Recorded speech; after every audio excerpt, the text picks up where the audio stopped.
তো নেক্সট 12 নম্বৰটো চোৱা 12 নম্বৰটো কৈছে two APs have the same common difference মানে দুটা এপিৰ same common difference the difference between their 100 terms is 100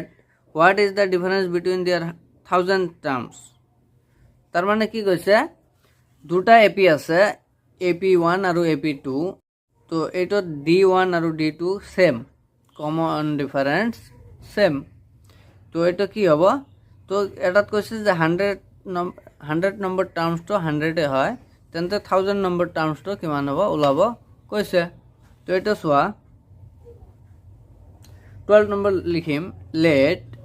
কি লিখিম the common difference of both Apis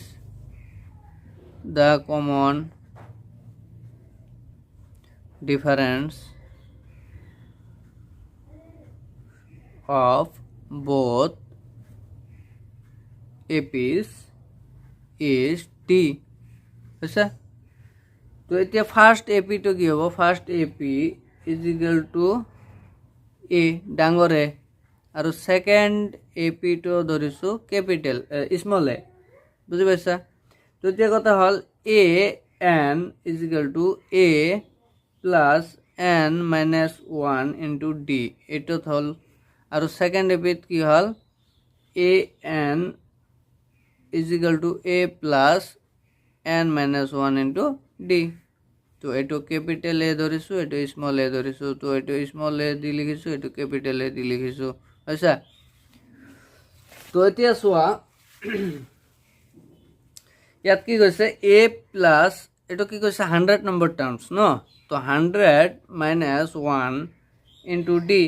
তো এটা কি হ'ব a প্লাস এটো কি মান হ'ব 99d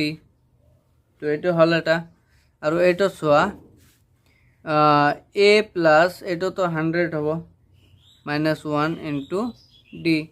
তো এটো কি হ'ব a plus 99d কারণ দুয়োটাতে 100 নম্বৰ টার্মটো কি আছিল সেম আছিল 100 এ আছিল হৈছে তো এতিয়া চোৱা ইকুয়েশন এটোৰ আৰু এটো কম্পেয়াৰ কৰা এটো আৰু এটো কম্পেয়াৰ কৰি চোৱা তো কম্পাৰিজনত কৰিলে কি হ'ব a plus 99d ইকুয়েশন 1 আৰু 2 কম্পেয়াৰ কৰিলে হল এটো ইকুয়েশন 1 এটো ইকুয়েশন 2 ধৰি কম্পেয়াৰ কৰা তো from equation 1 and 2 from equation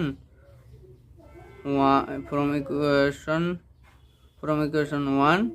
and 2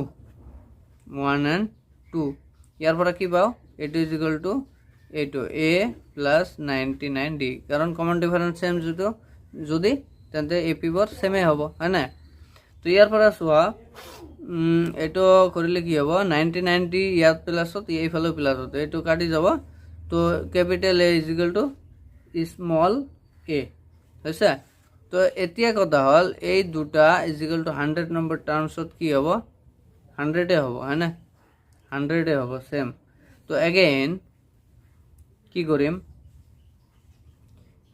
an is equal to a plus n minus 1 into d এটো 1000 নম্বৰ টাৰ্মসটো ওলাব গৈছে এতিয়া 1000 নম্বৰ টাৰ্মসটো ওলাও তো এতিয়া চোৱা a কিমান ওলাল 100 এটো কিমান দি আছে a ওলাইছে 100 এটো ইকুয়াল আছে না দুটাতে তো এতিয়া চোৱা এটো সবা a plus n তো এবাৰ 1000 নম্বৰ টাৰ্মস হয় না 1000 minus 1 into d তো ইয়াৰ পৰা a plus এটো 999d হ'ব আৰু এফালে চোৱা an is equal to a plus n minus 1 into d তো ইয়াত কি হ'ব a plus 1000 নম্বৰ এটো তো হ'ব না minus 1 into d তো এটো কৰিলে কিমান হ'ব a plus 999d তো এটো ইকুয়েশন 3 4 কৰিলো বা নহলে এটোৰ পৰা therefore কি লিখিব পাৰি